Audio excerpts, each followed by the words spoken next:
Dr. Ken Landau. Thanks for watching. Let's talk about canker sores, or aphthous stomatitis, or recurrent aphthous. Extraordinarily common condition that might affect as many as 40% of children and 25% of adults. It's not infectious. It's not a sexually transmitted condition. It is not communicable. And unfortunately, it's very frequent and it interferes with the quality of life. So it causes problems with talking and speaking and swallowing, maybe some difficulty brushing your teeth. Known about it since the 4th century BC. People have the idea that it's related to recurrent herpes. It is not. Actually, the condition appears to be the end result of a variety of different underlying abnormalities, sometimes involving bacteria or allergies or systemic problems or immune problems or genetic predisposition, maybe some nutritional issues or drug-related causes. Overall, however, totally benign, totally bland. There's considerable difference as far as the severity of the lesions and the frequency and the size and the number of the lesions. The goal of therapy right now is simply to reduce the pain, reduce the size of the ulcer, promote the healing, decrease the frequency of recurrences, because we have no end in sight. Now, as I said, it's extraordinarily common. It's estimated that it affects on average about 20-25% of the general population, with the range varying from as low as 5% to as high as 50%.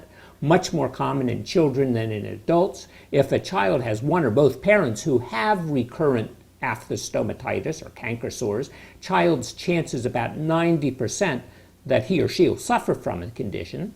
Much more common in Caucasians than in blacks, by about a ratio of 3 to 1, more common in women than it is in men, and interestingly, more common in higher socioeconomic groups than it is in middle or lower socioeconomic status. And it's more common in developed world countries than it is in developing countries in the world. Onset tends to occur in childhood or adolescence and has a decrease in frequency as we get older, and relatively uncommon, but not unheard of course, after age 40. The peak in incidence somewhere between 10 and 20 years of age. Some people suspect maybe it's an underlying blood or immunologic condition or a connective tissue disease. Overwhelmingly, it's not. People can be evaluated quite thoroughly, quite intensely, and nothing is found. And as a result, it's recommended that people with canker sores basically don't undergo any significant evaluation. Tends to be older in senior citizens because their immune system isn't quite as active. It doesn't recognize some antigens as foreign, and as a result, the incidence tends to go down. Stress has an awful lot to do with it. The peak incidence is in people in school. So they did a study. They looked at student nurses and students in medical school, dental school, found that in men the incidence was about 50%, women about 60%. And then they followed them for 12 years and found that they had a marked reduction over the period of time. Now, typically the condition begins with a prodrome. You have a little funny feeling for anywhere between 2 and 48 hours before the onset of the canker sore, little itching, burning, numbness, or tingling at the site. Then you develop the painful ulcer. It tends to last for about 4 or 5 days, with the severity of the pain being disproportionate to the size of the ulcer. The pain tends to be worse initially when the ulcer develops, and over a period of a few days, when you develop the fibromembranous base of the lesion, then it tends to decrease as far as the pain is concerned. But the lesions themselves can interfere with your swallowing or your chewing or your eating, tend to last for somewhere between 4 and 7 days, but could last about 10 days. The frequency is about 3 to 6 recurrences over the period of about a year. They tend to heal without scarring. You have bouts of ulcers. You go for days and weeks where you seem to have recurrences and then nothing for a long period of time. Some people have almost constant attacks, and other people have only one attack and then go by with several years without any further attacks. Well, the lesions happen to be on the buccal mucosa, the inside of the cheek, or in the inner portion of the lip, tend to be around the tongue, but not on the top of the tongue. They're on the lateral surface, on the sides of the tongue, or underneath the tongue. And sometimes they can be in the little gutter between where your lip joins your lower jaw or your upper jaw, tend not to be where the gums meet the teeth, tend not to be on the top of the tongue. So the progression, first you get the paresthesia, then you get a little tiny red area that gets to be a little teeny bump, then you get the necrosis and the ulceration. The lesions themselves are relatively small, they're round to ovoid, they tend to be shallow for the most part. They have well-defined red margin, and centrally it looks like it's got a yellow-gray pseudomembrane that forms, and as soon as that yellow-gray membrane forms, the pain goes way down. Tend not to be present when you go and see a doctor. Microscopically, if you were to biopsy a lesion, and overwhelmingly they should not be biopsied, but if they were biopsied, it looks sort of like an immune complex condition, and unfortunately as a result tends to get misdiagnosed as a whole bunch of weird and important diseases, which it is not. So the onset seems to have something to do with the immune system. There's the innate immune system with what are referred to as toll-like receptors, and they produce a variety of pro-inflammatory cytokines, chemicals that cause some inflammation. And at the same time, there's a decrease in the anti-inflammatory cells. So it seems that the condition occurs in genetically predisposed individuals who have some environmental trigger, and then there's the immune system that gets involved. Now, what the exact genetic contribution to the whole thing is, we just really don't know. There are a whole variety of ideas that have to do with the immune system, ideas that have to do with cytokines, ideas that have to do with neurotransmitters. But interestingly, when we look at the immune system, it seems that anything that's associated with inhibiting some of the immune cells tends to be associated with improvement. So in pregnancy, or people taking steroids, or taking tetracycline, or even drugs like thalidomide, or even cigarette smokers seem to have reduced incidence. On the other hand, anything that stimulates some of those immune cells, the Th1 cells, like regional enteritis or celiac disease perhaps, or some of the cyclic fever conditions in children, seem to be associated with more of the the aphthous ulcers. So how do we classify them? Well, we can classify them as minor aphthous. They occur about 90% of the time. The major aphthous, much less common, maybe 4, 5, 6, 7% of the time. And then the herpetiform lesions, and remember, the herpetiform lesions may look like herpes, but have nothing to do with herpes. That's only about 1 or 2%. So the minor aphthous, also called Michelitz aphthous or simple aphthous, they tend to be less than 4/10 of an inch. Often they're just basically the width of a nickel or a dime. You get 1 to 5 lesions. They're extraordinarily common in people who are under age 20, and again, mostly on the lips and on the cheek and on the floor of the mouth. They tend to heal over the period of about a week, maybe 4 to 14 days on the outside. Tend not to cause much problem. But we have the major aphthous, sometimes called Sutton's disease, often occurs after puberty, has more widespread distribution in the mouth, so can occur basically anywhere in the mouth, including where the gums are attached to the teeth and including the pharynx.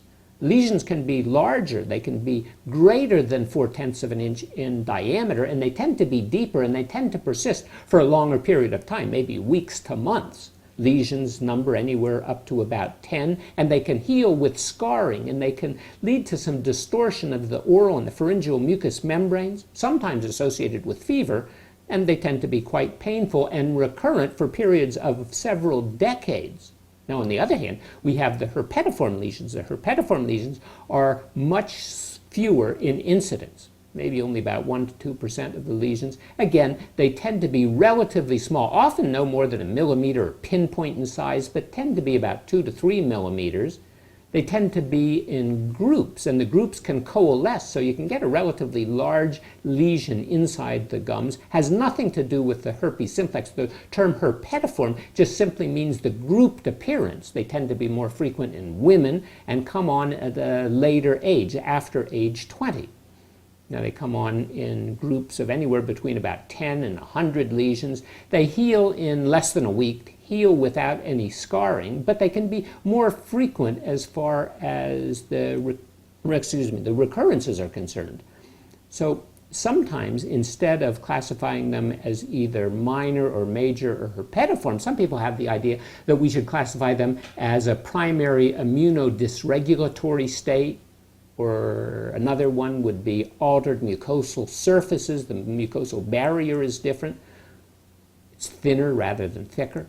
Sometimes a heightened state of recognition of foreign objects, of allergens. Well, it's important to understand that for the overwhelming majority of people with recurrent aphthous stomatitis, or recurrent aphthous ulcers, these lesions are not associated with any systemic condition. Now, in a small percentage they are, but when they are associated with the systemic condition, when you treat the systemic condition, the ulcers go away. And it's not just the recurrent ulcers in the mouth. Those people who have systemic conditions have other manifestations.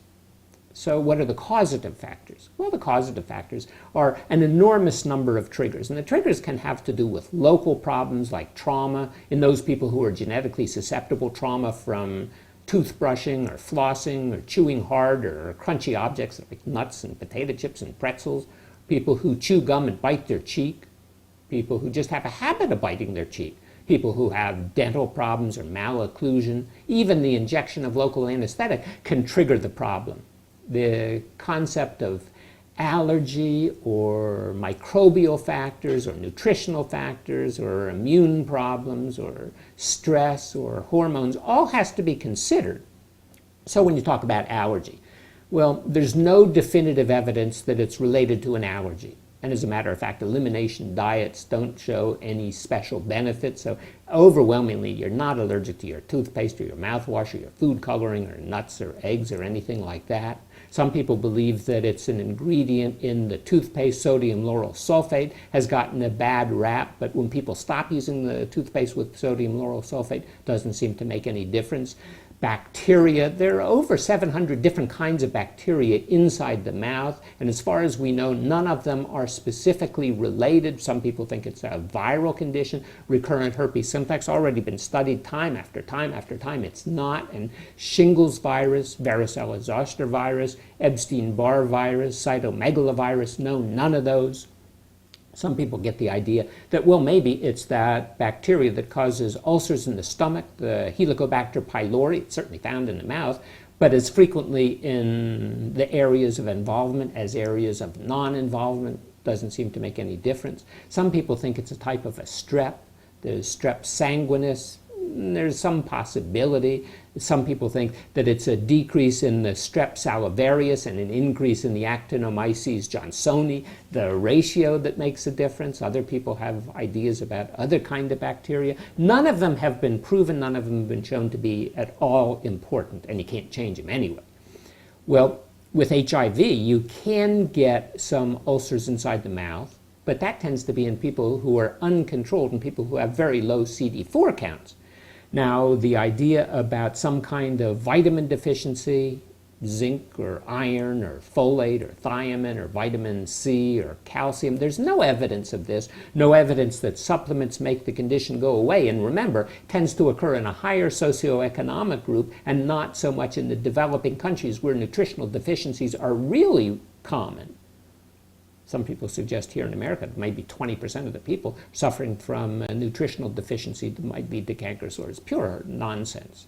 Well, interestingly, in cigarette smokers, because the mucosa is thickened, it seems that they are less likely to have recurrent cold sores. But what they do get is because of the thickened mucosa, they have a tendency to develop a condition called leukoplakia or smoker's keratosis, and that can lead to oral cancer, so that's not so good. And interestingly, if people who stop smoking, the incidence of canker sores increases, but when they start smoking again, the incidence of canker sores does not go down. Maybe it has something to do with the concentration of a chemical in the saliva, not proved yet. The idea about hormones, well, hormones seem to have some role, so we know that you have an increased incidence of canker sores during the luteal phase, the second half of the menstrual cycle, and during menopause, fewer aphthous ulcers during pregnancy or women taking the birth control pill. There's the idea that you can get an increased incidence of ulcers inside the mouth if you have regional enteritis or Crohn's disease. That's true, but on biopsy, it shows that it's related to the Crohn's disease, the intestinal disease, because they have granulomas, completely different appearance microscopically. The idea about celiac disease, no, probably is not really related. Now, there are some uncommon childhood diseases where there are cyclic fevers, where the white count goes down, and when the white count, especially the neutrophils, go down, yes, indeed, there seems to be a recurrence, but otherwise, as soon as the white count comes back, and this occurs cyclically over a period of 3 to 5 weeks, every 3 to 5 weeks it recurs, that's when the children have the problem. Lasts for several days to a week, and then the white count goes back up, the lesions heal, and then everything's fine until a month later when it happens again. Well, there's a condition you're going to hear more about because some of the drug companies are developing treatments for Bichette Syndrome. Well, Bichette Syndrome, Bichette's disease, named after a Turkish dermatologist in the 1930s, has recurrences of oral ulcers with genital ulcers, with uveitis or iritis, inflammation of the eye, and then can have some inflammation in the blood vessels inside the brain.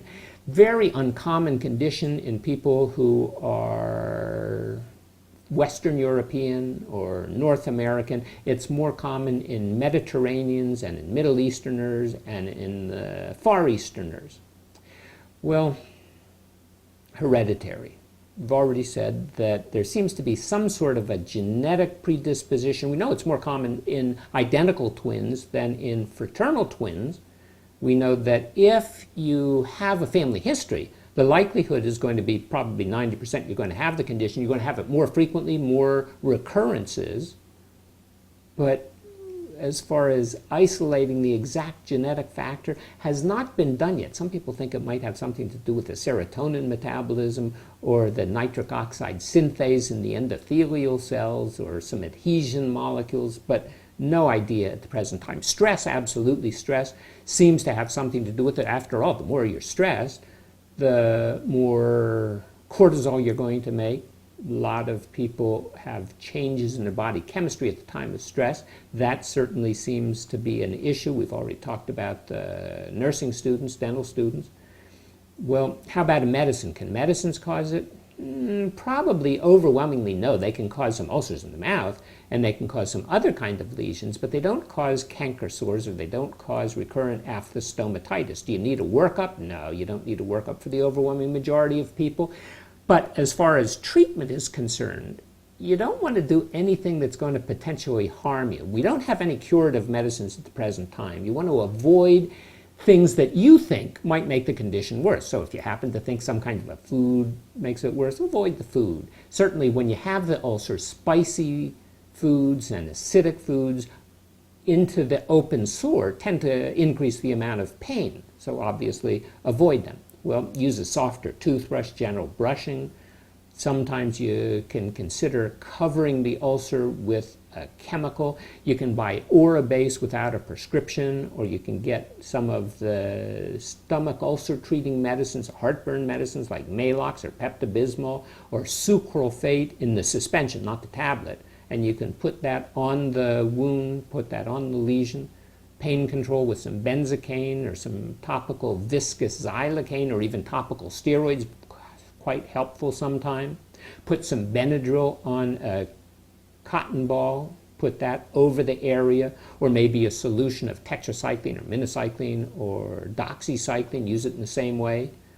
Some people use the chlorhexidine 0.2% rinse, dilute hydrogen peroxide. There's an old idea about using silver nitrate to cauterize the area. It tends to cause more problems.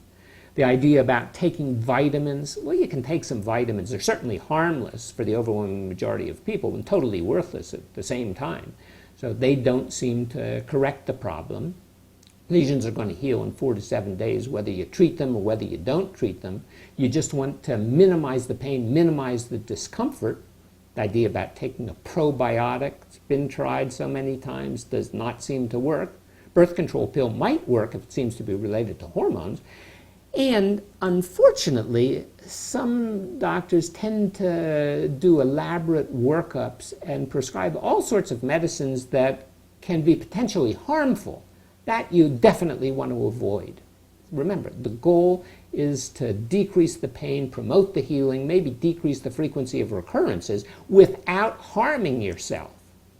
Remember, this is a condition that's at the intersection of genetic predisposition and stress and some kind of mechanical injury and some kind of variation in the hormones, maybe variation in the bacteria, but rarely due to a systemic problem, rarely due to deficiency of any sort, rarely due to any other kind of condition. So the story of canker sores, or recurrent aphthous stomatitis, recurrent aphthous ulcers, nothing to do with herpes simplex, extraordinarily common.